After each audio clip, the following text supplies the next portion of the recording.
છેલ્લા 6 મહિનામાં આપણે અહીંયાથી અનેક ડ્રગ્સ કાર્ટલ, દેહ વેપારના અનેક નાની નાની મુસ્લિમ દીકરીઓને શિકાર બનાવનાર લોકો, જે એનો ખૂબ મોટો કબજો હતો,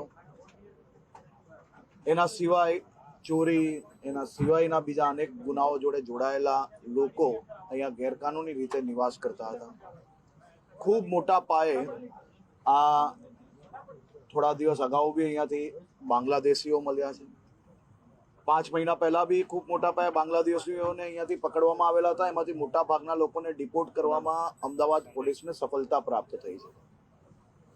હું માત્ર ને માત્ર એટલું જ કહીશ કે ભૂપેન્દ્રભાઈ પટેલની સરકાર એ સંપૂર્ણપણે ન્યાયિક રીતે અને નિયમો પ્રમાણે સંપૂર્ણ કાર્યવાહી કરતી આવી છે. આવનારા દિવસોમાં બી કોઈ બી જગ્યા પર સંપૂર્ણ નિયમ આધારિત જ કાર્યવાહી કરવામાં આવશે.